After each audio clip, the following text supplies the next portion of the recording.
So welcome to lesson 1. This is just an introduction to Photoshop and layers. So I may switch between a PC and a Mac depending on what I'm doing. So the interface may change slightly, but it's pretty much the same for each one. The main difference is the keyboard keys, the control and the command keys are opposite on the Mac, between the Mac and the PC. So the first thing you want to do is download the lesson files they're found in the actual written lecture. Just click on it, and it should show up right in your downloads folder. So it should look something like this.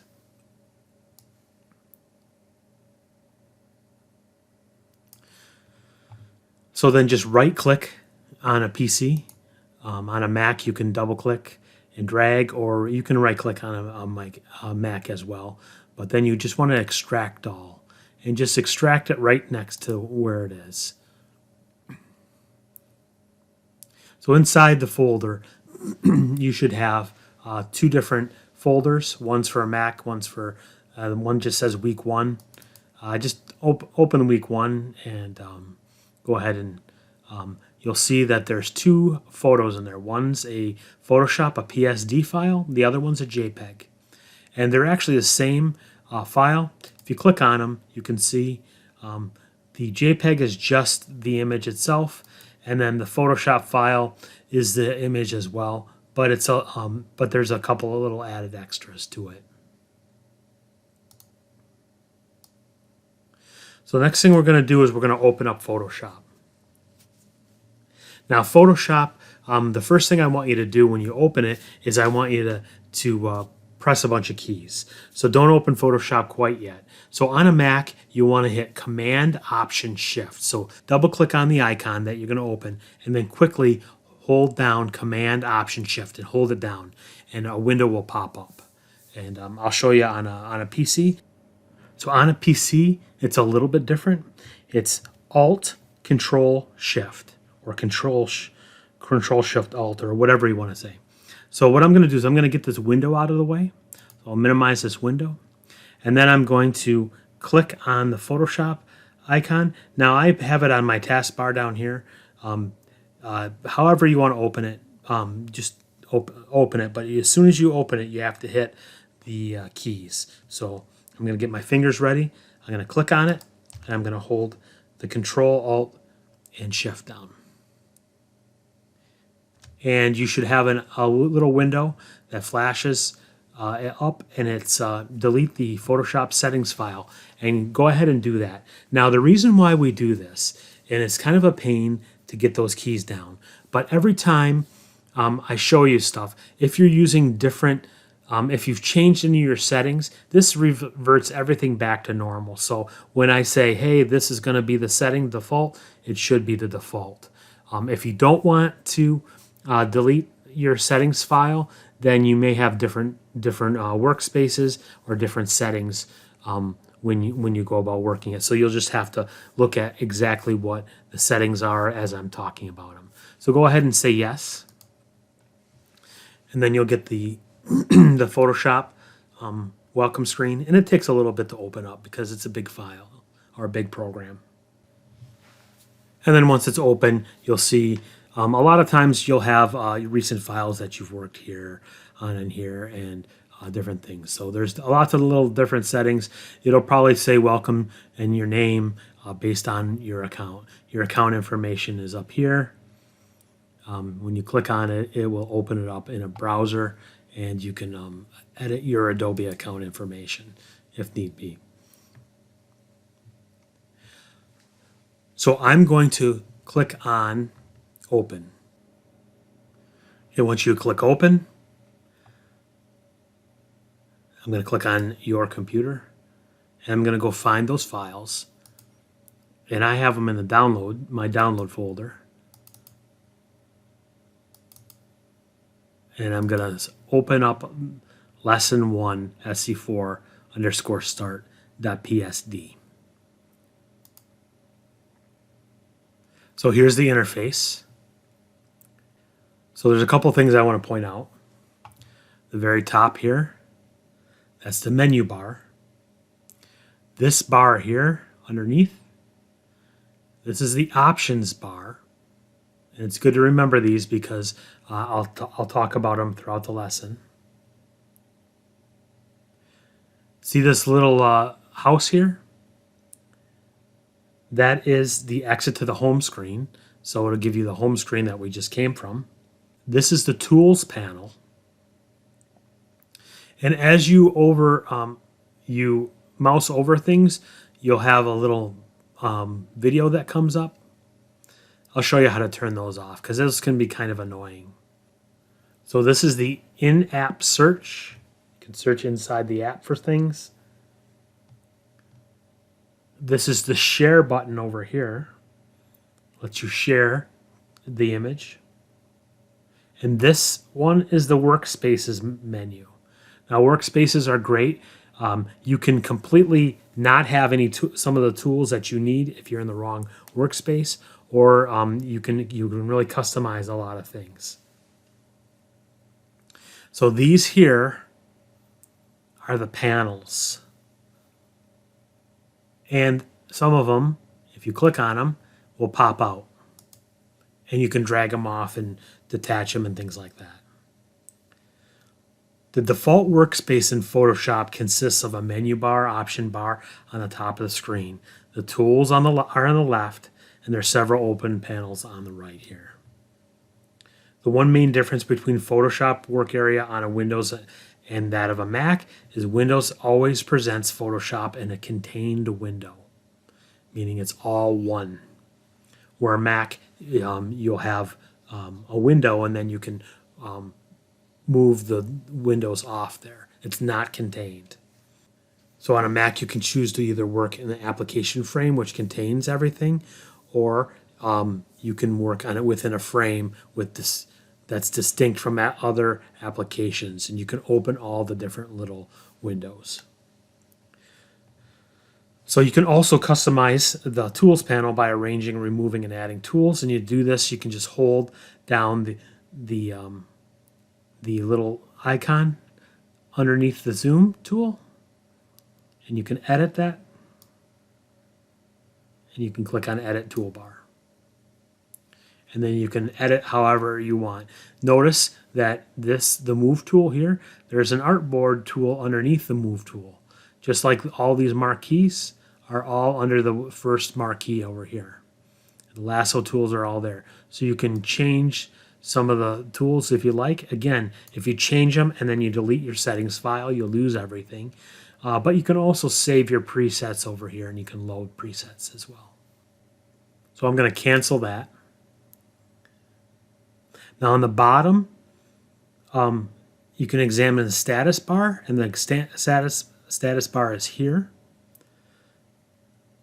And you'll notice that there's a percentage here, and this tells you what percent the image is showing to you. So right now the image is at 50%. So another interesting thing about the status is you can also choose the different information that you want it to show. And generally I keep it as either document sizes or document dimensions. So if you move the pointer over to the Tools panel and hover above the magnifying glass, you'll see the tooltip appears. And it displays the tool's name, obviously, and the shortcut key. And in this case, it's Z. So if you type Z, it'll automatically jump to that tool.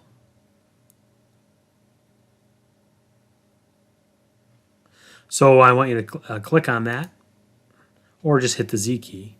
Like if I go up to, say, the Move tool up here, and I hit Z, it jumps down to the magnifying glass.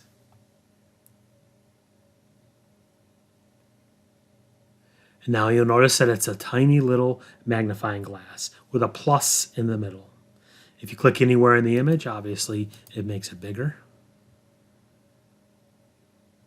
And you'll notice that the percentage over here changed as well. And you can click it all the way up to 12,800%. right there. So it's pretty huge.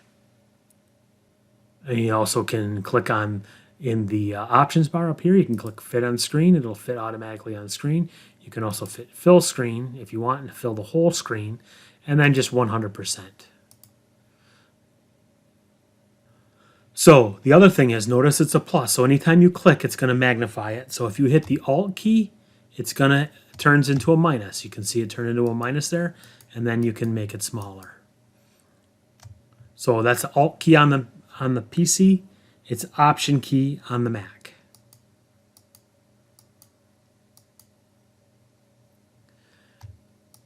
Another quick thing is if you hit Control 0 or Command 0 on a Mac, it automatically goes to fit the screen.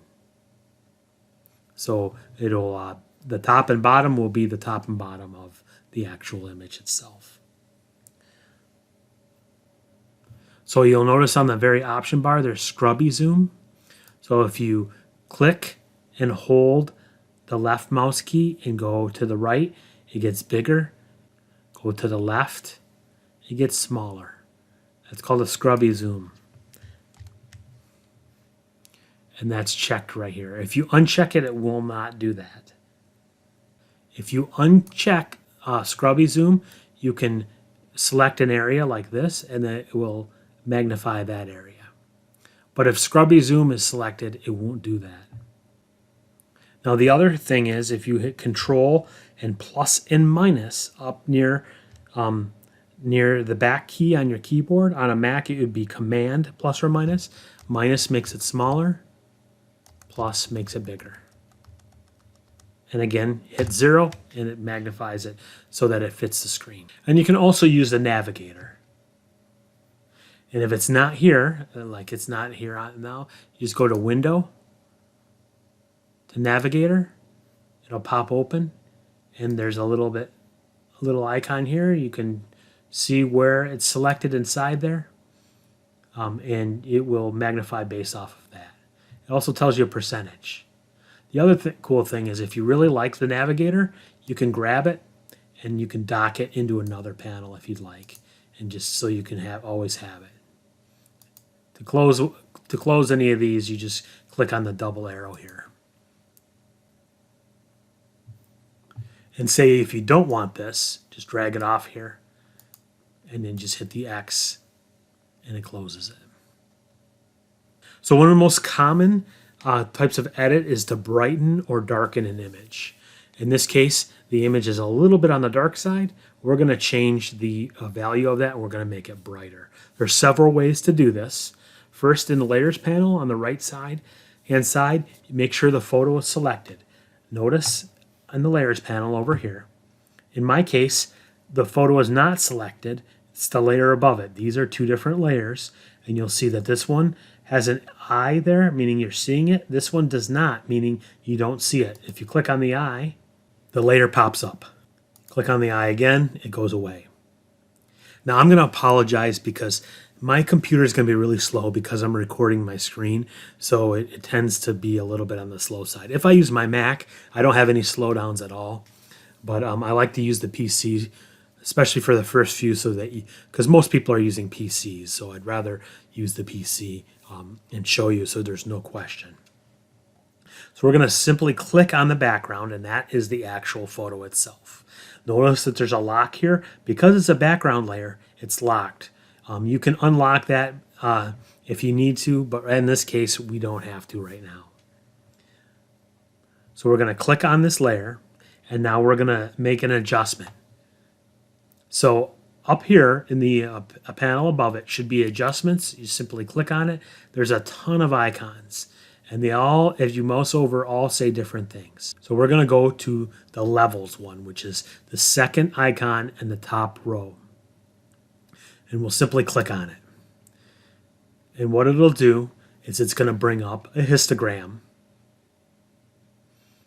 And it gives you the information in the photograph on where the information falls. Now, this is the dark point or the black point.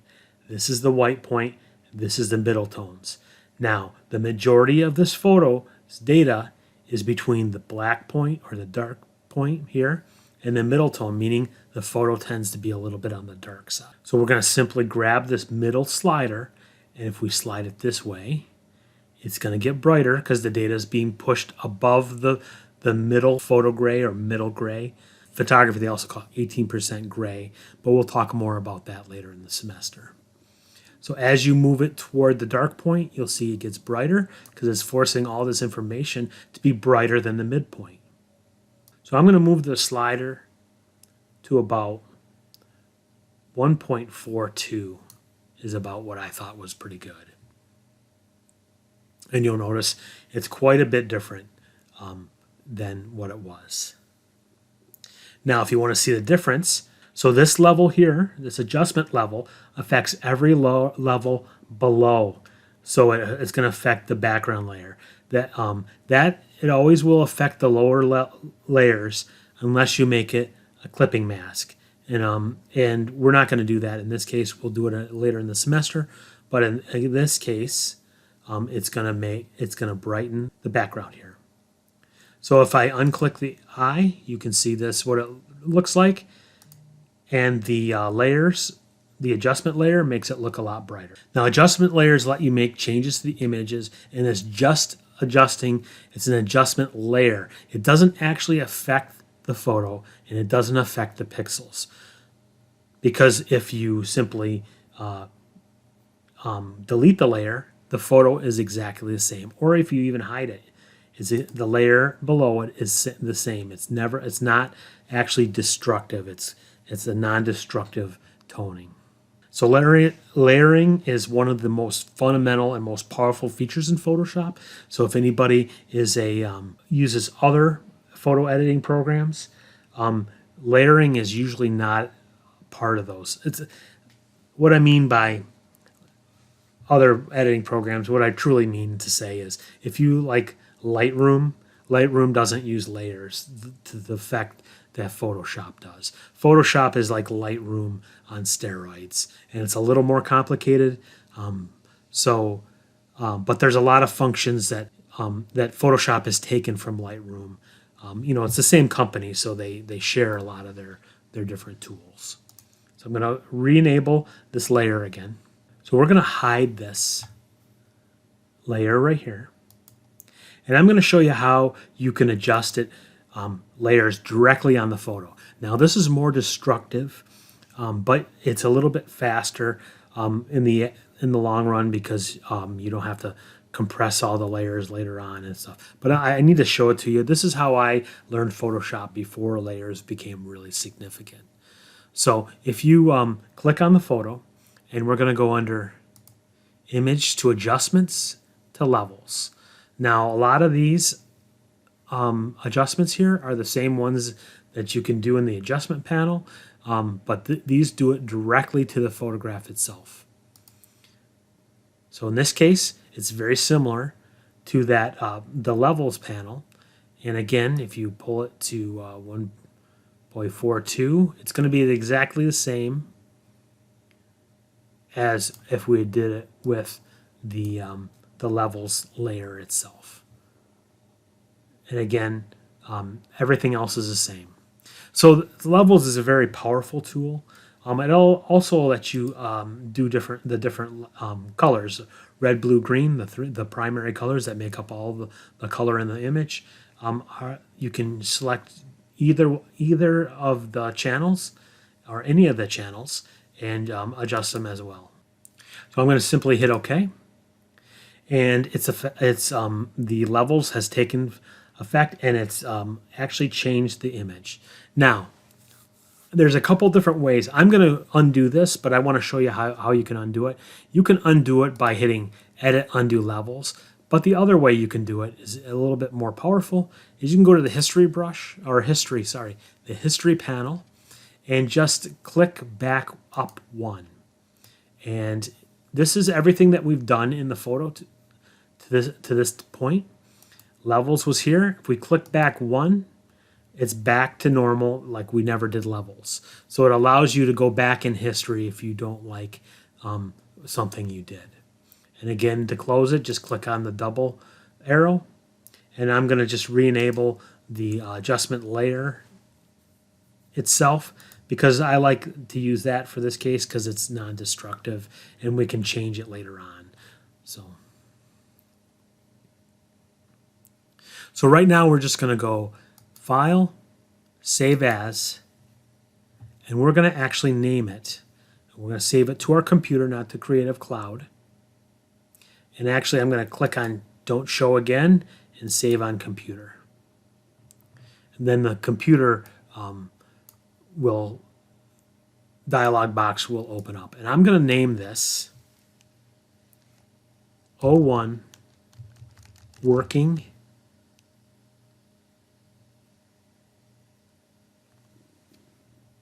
and hit save. And it saves it right back into that that folder. If this comes up, just obviously hit OK. So the next thing we're going to do is we're going to simply click on the next layer up, the Thinking of You layer.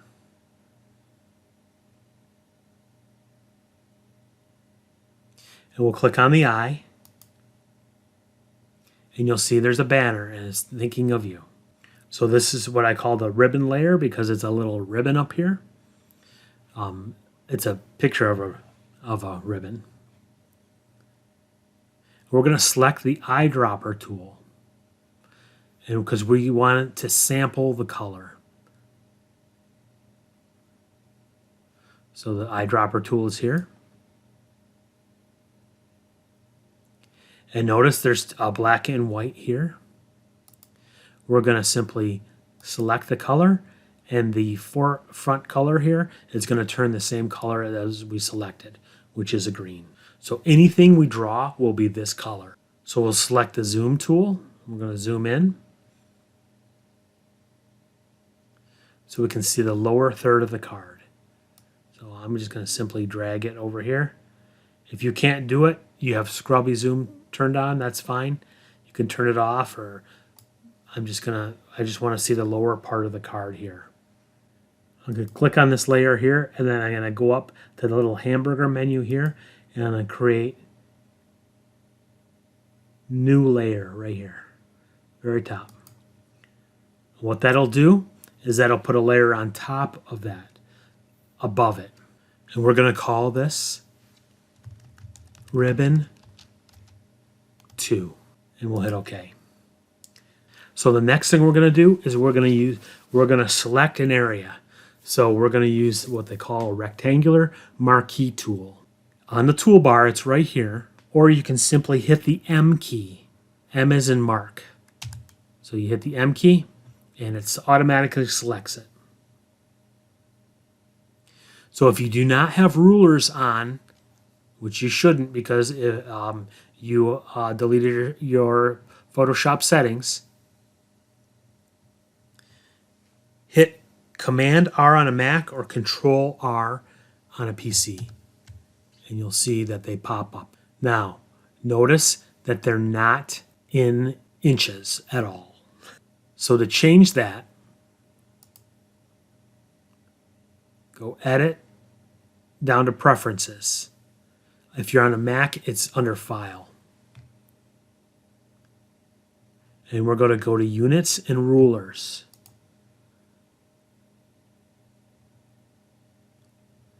In Units, under Units, the rulers are set to pixels. So we're going to actually set it to inches. And Type is points. That's fine. And simply hit OK. So now it goes into inches. And you'll see that this photograph is 5 inches wide. So we're going to take that rectangular marquee tool and create a selection about 3/4 of an inch tall and 2.5 inches wide. So you can see as you move your little crosshairs, you can see it change and move on the ruler on the side. So 5 inches, so it would be 1, 2.5 there. So I'm going to go down and I'm going to make it here.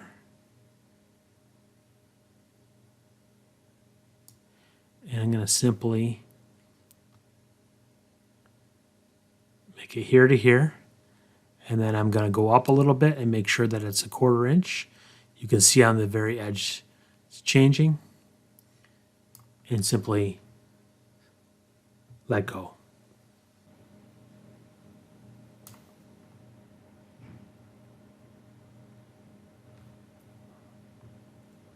Now, if you can't get it all the way to the edge, because if you go beyond the edge, it will turn off. But if you can't get it to the edge, it's not the end of the world. We'll move it later on. It's okay if your size is a little bit different than mine. It's not the end of the world. This is just an exercise as well. So then we're going to select the brush tool in the tools panel. Now the brush tool is right here. And guess what? Its shortcut key is the B key. So just hit the B key, it'll open up the brush. So next we're going to go to the context menu. And context menus are short menus that control commands or options appropriate to specific elements in the work area. Because we've selected a brush, the context menu would be the brush. So if you click on the brush up here, it'll bring up the size and the hardness. They save a lot of time. You can change the different things. You can also use shortcut keys for a lot of this stuff. So the other way you can do it is simply right-click anywhere on the image. Now you can click here and bring it up, or you can right-click. It brings up the context menu. And again, you can change it. So I'm going to set my size of my brush to 65.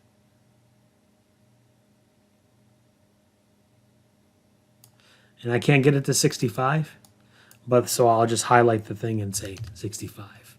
It doesn't really matter if it's 65 or 64, but I just wanted to show you that's how you do it. I'm going to leave the hardness at 0. We'll talk about hardness on another lecture. Then we'll select the very first brush, and if you hit the escape key, it'll close it, or click outside it, or press enter. So be careful when you click outside it, just because you don't want to paint anything outside. So a lot of times it's good just to hit the enter or the escape key. You can also change the size of the brushes quickly with the brackets key. So that's the two keys next to the P key underneath the plus and minus. They're the bracket keys. One will make it bigger,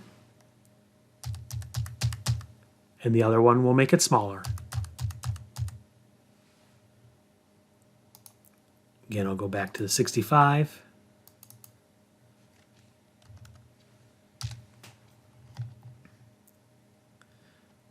So simply drag your brush across this area. Now, because it only has this area selected, so it should only paint inside the area. So you don't have to worry about looking like a child of coloring and outside the lines, because it won't go outside the lines. So we'll just simply color the whole area.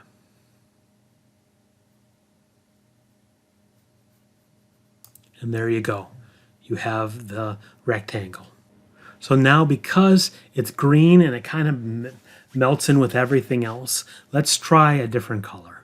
So again, hit the eyedropper, and we'll go all the way up to the banner, and I'm going to select an area that is yellow, and it doesn't have a lot of wrinkle in it.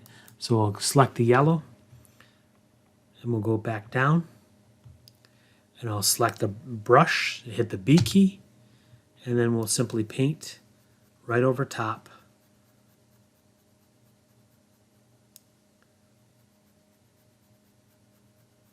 of the green, all the yellow.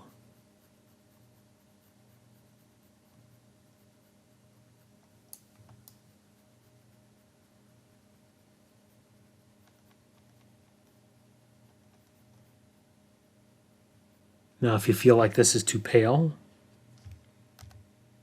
I'm going to go back out. And I think it's too pale, so I'll try it again. So get the color that you kind of want. So again, use the eyedropper. And let's try using yellow like here. And we'll just simply hit the B key again. And there, that's much better.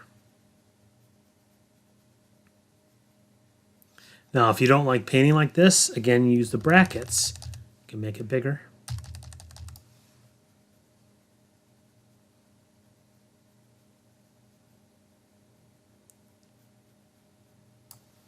Much better. Now, notice that I zoomed. It's out of the area. If you hold the shift key or the spacebar key down, cursor will turn into a little hand, and you can simply drag the photo around so that you can get it how you need to work on it. So once you have it good, go under select. We're going to deselect that area, or you can hit Control D or Command D on a Mac. And now you have a ribbon. So if you make that layer disappear, the ribbon disappears. So the actual photograph is not affected. Now I'm going to do a real quick trick. See that how it's not quite. Let me get a different brush. It's not quite all the way to the edge. That's okay. Click on the Move tool. Make sure your layer is selected, and just nudge it over with your arrow keys. And you can just nudge it over, just hitting the arrow keys. If you hit Shift arrow, it does 10 pixels at a time. If you just do the arrow without the shift, it does it 1 pixel at a time. So there you go. It's over, and it looks a little bit better. So now let's make it a ribbon like the top. So the top has a V in it. You look at it. Has a V like that. Let's make the bottom have a V as well. So make sure your ribbon is selected. Your ribbon layer is selected here. We're going to use the polygon lasso tool. So the lasso tool here is the L tool. If you click on it, you'll notice that there's two tools under it. So I'm going to click and hold, and it pops up. It doesn't take very long. And I'm going to select the polygon lasso tool. And I'm going to simply, it's going to do lines. So see how it does very straight lines? And then when you join it, a little arrow, the little circle comes up, and there it goes. It becomes a marquee. So again, I'm just showing you. I'm going to deselect it. Now I'm going to make this a ribbon. So I'm going to click kind of near the corner here. And I'm going to go here and here. And then I'm going to go back up to here and make them join. As soon as I hit the other segment, a little circle appears. Click on it. It becomes a marquee. And if you simply hit the delete key, it makes it go away, and then I'm going to deselect, and there you go. You have a ribbon. So now we're going to make the pattern like the bevel and emboss up above. And what I mean by that is, see how it's got a bevel here? Looks like it's got a bevel, and then it's embossed. It has all this detail here. So make sure that the ribbon is selected. It should still be selected. We're going to simply click on the effects on the bottom of the panel. And you click on that, and we'll go to bevel and emboss. Now, if you accidentally click on something else, it's okay, because they're all in the same menu itself. So when you click on it, this will come up, and you see they're all there. So we're going to make sure bevel and emboss is selected. And the style is going to be inner bevel. Technique is smooth. Depth is 251 instead of 100%. The direction's up.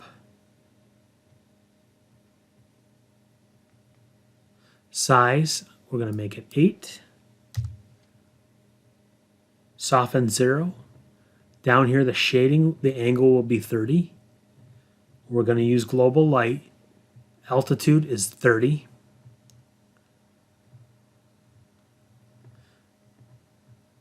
And the diagonal line is the right glass, the gloss contour one. Highlight screen is all right. Shadow is multiply. Opacity is 50% on both of those. And next, we're going to click on texture. And we're going to click. So notice that I clicked on the texture and on the box, and it clicked on it, but then I have to click on the word to highlight it. Notice here, see? You can unclick this, but you need to click on the word itself. We'll click on the pattern, click on grass. I'm going to pick the third grass.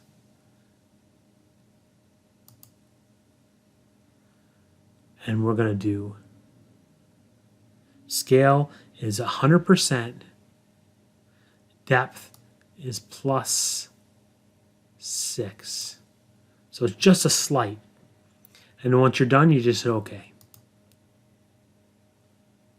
And you can see it pretty much matches this one up here. Now, if for some reason you don't like that, you can always double click on this. And it brings it up and you can change it, which is really kind of cool. It's non-destructive. So next we'll use the option bar and we'll set the text properties and then type in a name. So in the tools panel, we'll select the horizontal type tool. And now everything up here is based off of the horizontal type tool. So I'm going to use brush script. So I have a lot of fonts, so kind of ignore that. I'll have more fonts than most of you, just because I do a lot of font work and used to do a lot of posters for the college. So instead of just, there's brush script here. I'm using standard, this one. So after I selected the brush font, I'll set this, make sure it's set to 32. You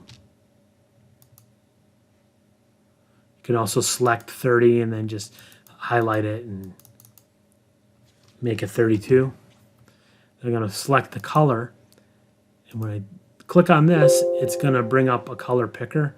I also, if I take the cursor off, I'll select a different color or a different, it becomes an eyedropper. I select the color that I want. In this case, it's green. I hit OK. So now when I type in my wife's name, Jackie, then there's a Jackie appears. Now, if you don't like the location, simply click the Move tool, and we can move it where you need to. If you double click on the name, it'll highlight it, and you could make it bigger or smaller, however you want. And if you hold the Control key down on the PC or Option on the Mac, you can make it bigger or smaller with the scrubby zoom. So we'll make it 36 point. And then again, I'm going to use the Move tool and move it slightly so it's in the middle. Now, this is a good point. Notice the greens are different. Now, this is just a mistake that I happen to do. It's not a big deal, but it's a great teaching tool. So the greens are different because if you look at the layers, the levels, the adjustment levels layer is above the word Jackie and above the ribbon. We don't want it to affect the name Jackie or the ribbon itself. So just click and drag the levels to right above the background, and it should change everything. So notice Jackie's now darker, and the bevel and the ribbon is a little bit darker as well. So now it is correct. So once you're done with that, simply hit File, Save As.